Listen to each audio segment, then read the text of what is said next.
Alright, so once again, hello guys, and welcome back to this fifth course of our course about the complete introduction to the dark web. So in today's course, we are gonna talk about the principal myths and the legends that are around the deep web. I'll give you some examples in this course that you'll see on the PowerPoint, and I'll say some other examples as well. So let's start. So the first myth is that the dark web is huge. Once again, I'm not talking about the deep web, I'm talking about the dark web itself. So the deep web is, as I said, something something around 94 96% of the whole internet. The dark web himself, well, is not that big compared to all this. It's only something around 500,000 websites. So once again, it's very small compared to the deep web as a whole. So once again, when we talk about the dark web, is all the things that are hidden beside the Tor network and all the things that you need. Well, another you need special softwares to get access to. Um, so once again, it's not that huge if we compare it to the surface web or if we compare it to the whole deep web as a whole. So once again, that's from sources that you can find on. Well, if you make your research, the sources mention that it's not that big. All right. So the second thing, the dark web is illegal. So until now, you know that the dark web has some very bad things in it. But once again, it's not illegal in itself. Getting access to the dark web, like getting on the dark web, installing these softwares and getting on, I don't know, any type of website on the dark web is not illegal. It's what you're doing after that. If, for example, you just get on the dark web and play around and visit, well, it's not illegal. But if you try to buy, let's say, weapons, well, that's where it becomes illegal. So the dark, as I said, dark web as itself is not illegal. It's legal to go on it because, well, as I said in my past classes, you can have very interesting information there, and well, you can use it for a lot of educational stuff. Well, educational purposes. So as I said, you have a lot of books, you have a lot of points of view on a lot of different things. It's really an amazing place if you know how to use it, because if you don't know how to use it, well, it can be a very bad thing. Third thing, dark web is completely anonymous. So yes, by using the softwares associated with getting access to the deep slash dark web, you are supposed to be anonymous. But once again, it depends what you're doing online. So um, there is a lot of people that are attracted by the dark web, and not all of those people are there for the right reasons. So you can have hackers. That's a huge place for hackers, and yes, you can get attacked. And yes, depends of what you're doing.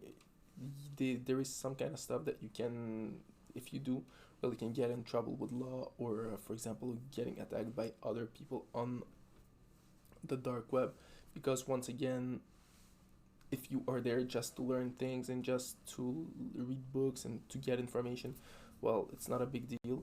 But once again, if you try it, it's anonymous until someone wants to track you. For example, if the law wants to track you because you done something illegal, well, then it's not gonna be anonymous anymore, because they have the budget to find you.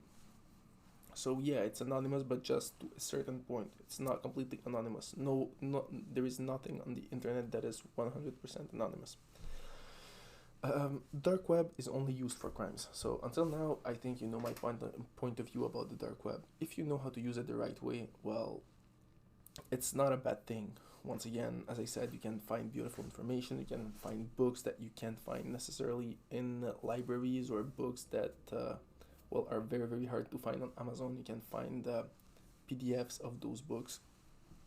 You can find really quality information there, as well as you can find forums on a lot of different topics, which can be political, financial, about governments. There is no censorship. So once again, it's not only for crimes, it's for people like you and me who just want to learn new things. Yes, you have criminals on the dark web, but you have even more criminals on the surface web. Why is it like this? Because on the surface web there is a lot more people. So if we talk about cyber criminality, trust me that hackers will be more present on the surface web than on the deep web, because on the dark web, sorry, because the dark web doesn't have a lot of traffic compared to the surface web. That's why hackers will tend to attack more surface web websites than dark web websites, because it's harder to attack those the websites that are on the dark web, because once again there is not that much traffic and everyone's using the Tor network, and it's way more harder to reach those people than to reach people on surface web where the information is way more accessible. If we talk about crimes, like not cyber crimes but real crimes, well, that's the exact same thing. Criminal criminal activities happen more on surface web than they happen on the dark, on the deep slash dark web, because once again there is way more people on the surface web than on the deep slash dark web. So yeah, that's for the crimes. And once again, as I told you before, the dark web can be used for a lot of good stuff, a lot of good purposes. So for me, it's not a place of crimes, and for a lot of people who know how to use it, it's not a place of crimes. It can be, once again, a good place for informations. It's very hard to access the dark web. No, it's very easy to get access to the dark web. What's hard? It's navigating the dark web the right way. Finding websites or links to different websites. It's very easy, but once again, you don't want to get on websites where you have viruses and your computer gets attacked or shut down, because once again, it's not a crime. It's not a place only for crimes. But once again, if you click on the wrong link, well, you can get on websites that you don't really want to get on. This is why it's not hard to access it, but using it the right way, well, it's a bit more harder. It's gonna take you a bit of time to find the places where you can find the things that you're looking for. For example, you want to find information, I don't know, about let's say political regime of a certain country. Well, you have specialized websites there. Let's say you want to find a book about I don't know, the sea. Well, you have places on the deep web where you can find this book, or books related to your subject. You have places where you have a lot of knowledge.